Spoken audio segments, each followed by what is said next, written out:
सिद्ध कीजिए कि बिंदु ए माइनस ए और minus under root 3a comma under root 3a एक समबाहु त्रिभुज के शीर्ष है। समबाहु सिद्ध करना है। समबाहु में तीनों भुजाएं बराबर होती हैं, तो तीनों भुजाओं की हम दूरी निकाल लेंगे। तीनों बराबर है तो समबाहु त्रिभुज के शीर्ष है। तो सॉल्यूशन में देखो क्या करेंगे। सबसे पहले मैं तीनों बिंदु मान लेता हूँ। पहले बिंदु को मान लेता हूँ P a कोमा a, दूसरे को Q minus A comma minus A, तीसरे को R minus under root 3a comma under root 3a। ठीक है, तो बिंदु P a कोमा a व Q minus A comma minus A के मध्य दूरी, तो हम पी क्यू निकालते हैं। पी क्यू क्या आ जाएगा, पहले formula x2 minus x1 whole square y2 minus y1 whole square. फिर से बता देते हैं, ये x1 है, ये y1, x2 y2, तो माइनस ए होल स्क्वायर माइनस ए होल स्क्वायर, यह आ जाएगा माइनस 2a का वर्ग, ये भी माइनस 2a का वर्ग, 4a square plus 4a square, 8a square. 8 का वर्गमूल होता है 2 अंडर रूट 2, a स्क्वायर का हो जाएगा a। इसके बाद हम निकालते हैं क्यू व आर। क्यू हमारे पास है माइनस ए, आर हमारे पास है minus under root 3a Q R. x2 है minus under root 3a minus, x1 है माइनस ए, तो ये हो जाएगा plus a square plus under root 3a y2 minus y1 plus a का वर्ग। ठीक है, इसको मैं ऐसे लिख देता हूँ a minus under root 3a का वर्ग, ये तो ऐसे ही रहने दो। इसको यहाँ लिख दिया, इसको यहाँ लिख दिया, यार माइनस कॉमन लेके बाहर प्लस कर दो तो भी कोई प्रॉब्लम नहीं है। वर्ग खोलते हैं। वर्ग में क्या होता है, a square plus B square minus 2ab 2 under root 3a square. इसको खोलते हैं a square plus B square plus 2 under root 3a square 2ab, ये दोनों कट गए। ए स्क्वायर इसका वर्क करते हैं तो आ जाएगा 3a square plus a square, तो ये बन गया अंडर रूट के अंदर 8a स्क्वायर, 8 का वर्गमूल होता है 2 अंडर रूट 2 और ए स्क्वायर का a। अब हम निकालते हैं पी आर।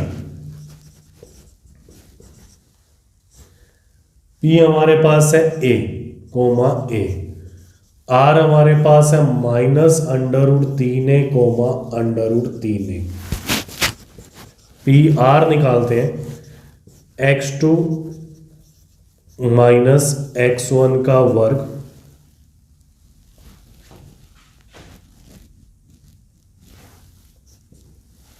प्लस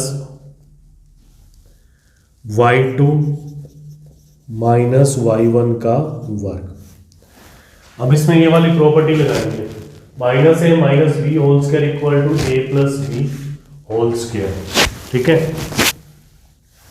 तो क्या आएगा, रूट 3a प्लस ए, ये दोनों प्लस में हो गए, रूट 3a माइनस ए स्क्वायर। इसी टाइप से खोलते हैं, ऊपर भी खोलना होगा तो मैं डायरेक्ट लिख दूंगा इसको। याद आएगा 3a square plus B square plus 2ab plus, इसको खोल दिया तो रूट 3a का वर्ग क्या होगा, 3a square plus a square minus 2ab, ये दोनों कट गए। यहाँ देगा 8a स्क्वायर, तो देगा 2 अंडर रूट 2a, तो यहाँ क्या आ जाएगा, पी क्यू बराबर है क्यू आर बराबर है पी आर, अतः P A comma A Q minus A comma minus A व R minus under root 3a comma under root 3a एक समबाहु त्रिभुज के शीर्ष है। ठीक है, इसको नोट कर लो। प्रश्न 21 के अथवा में देखो क्या, यदि दो त्रिभुज के संगत भुजाओं का अनुपात बराबर है तो सिद्ध कीजिए दोनों त्रिभुज परस्पर समरूप होंगे। ये भी एक प्रमेय है। पिछले में क्या था, कोण बराबर थे संगत, तो क्या था कि हमने तो सिद्ध करना था समरूप है। अब भुजाएं का अनुपात बराबर है तो हमने सिद्ध करना है कि दोनों त्रिभुज समरूप है। दो प्रमेय आ गई है मॉडल में। अगर दो प्रमेय आती है तो साथ में चॉइस में क्वेश्चन भी दे रखा है। ठीक है, तो इस प्रमेय को सिद्ध करते हैं। तो सिद्ध करने के लिए देखो, सबसे पहले दिया गया है,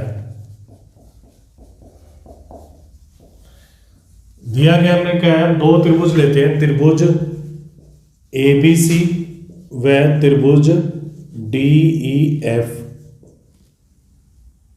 में क्या दे रखा है, अनुपात बराबर है, मतलब AB upon DE, BC upon EF, AC upon DF, ये हमें दे रखा है। इसको समीकरण 1 मान लेते हैं।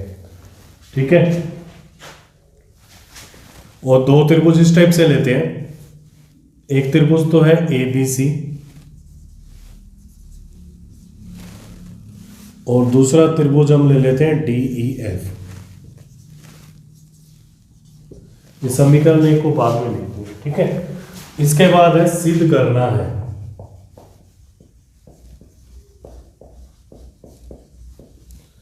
हमने दोनों त्रिभुजों को समरूप सिद्ध करना है, तो ABC समरूप त्रिभुज DEF। रचना पिछली प्रमेय जैसे ही करेंगे।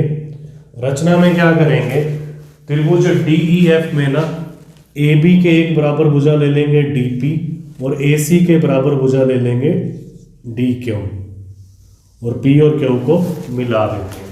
ठीक है, तो क्या लिखेंगे, त्रिभुज DEF में DP बराबर AB व DQ बराबर AC लेते हैं व P तथा Q को मिलाते हैं। इसके बाद है उत्पत्ति। उत्पत्ति में देखो क्या है, एक तो हमें दे रखा है कि जो AB बटा DE बराबर BC बटा EF बराबर है AC बटा DF, ये तो हमें दिया गया है। ठीक है, इसमें ना मैं ये वाला पार्ट ले लेता हूं, AB बटा DE और AC बटा DF। AB बटा DE और AC बटा DF, ये समीकरण 2 आ गई। अब देखो क्या है, AB के बराबर हमने काटा DP, इसको तो लिख दिया DP बटा DE और AC के बराबर हमने काटा DQ बटा DF। चूंकि जो AB है ना वो DP के बराबर लिया है, AC जो है वो DQ के बराबर लिया है। ये किस में लिया हमने, रचना से। ठीक है, अब देखो क्या है, DP बटा DE DQ बटा DF, ये अनुपात बराबर है। तो थेल्स प्रमेय का विलोम क्या होता है, अगर अनुपात बराबर है ना तो हमारे पास ये रेखाएं क्या हो जाती हैं, समांतर हो जाती हैं। PQ बराबर E है। थेल्स प्रमेय के विलोम से। ठीक है, अब देखो क्या है, मतलब क्या है, ये दोनों जो भुजाएं है ना समांतर होगी। अब देखो क्या है, ये कोण इसके बराबर हो जाएगा और ये वाला कोण इसके बराबर हो जाएगा, क्योंकि भुजाएं क्या है, समांतर है। PQ और EF क्या है, दोनों समांतर है।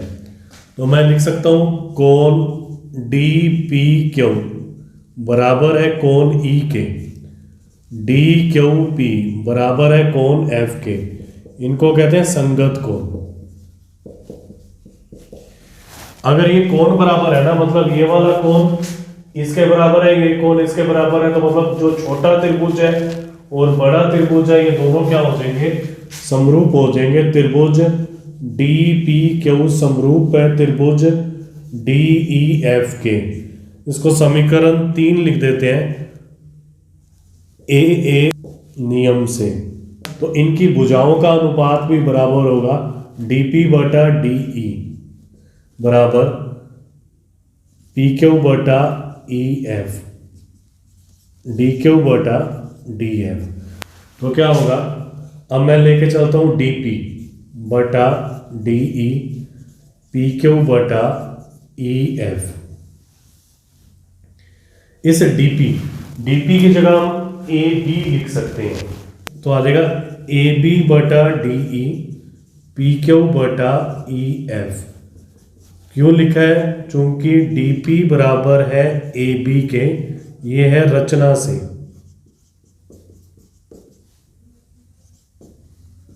ठीक है, इसको समीकरण 4 लिख देते हैं।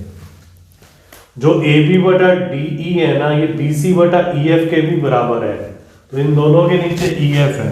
तो समीकरण 1 व 4 से बी सी बटा ई एफ पी क्यू बटा ई एफ और ई एफ कट गया, बी सी बराबर पी क्यू।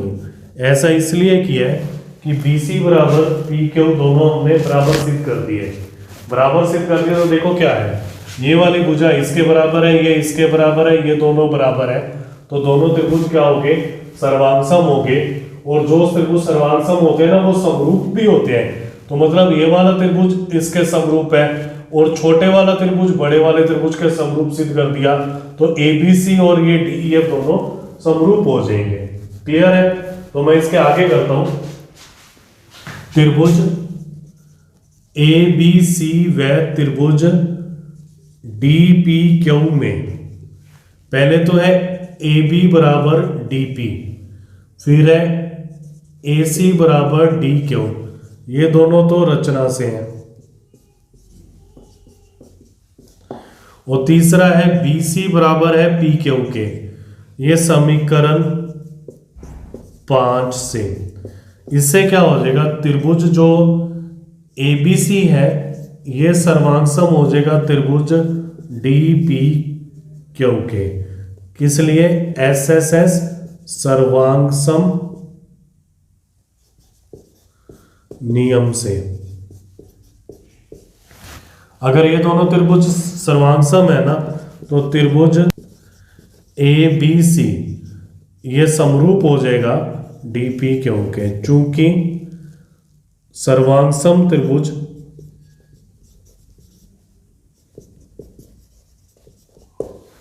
समरूप होते हैं। इसको समीकरण नंबर दे दी 6, ये 6 नंबर दे दिया। अब मैं लिखता हूं 3 व 6 से A B C D P Q के समरूप है, D P Q D E F के समरूप है।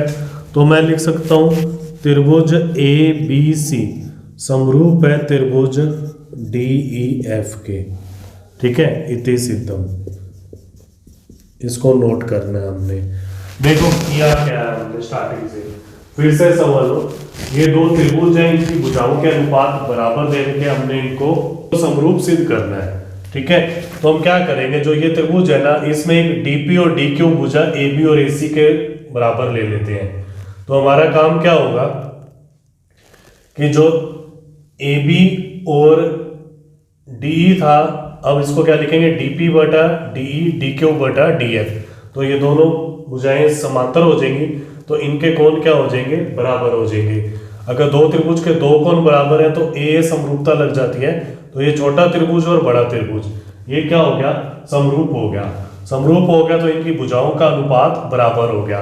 तो इसमें से हम ये वाला फैक्टर्स ले लेंगे, ये दोनों। ठीक है, और डीपी को ए भी रख सकते हैं और स्टार्टिंग से भी हमारे पास है। तो इससे क्या होगा, बी सी और पी क्यू बराबर आ गए, तो ये दोनों छोटे त्रिभुज सर्वांगसम हो गए, ये दोनों सर्वांगसम है तो ये दोनों क्या होंगे, समरूप भी होंगे, और ये छोटा और ये बड़ा त्रिभुज भी समरूप है, तो ये छोटा ABC और DE दोनों त्रिभुज क्या हो जाएंगे, समरूप आ जाएंगे। क्लियर है? समझ के करना थ्योरम को, नोट कर लो।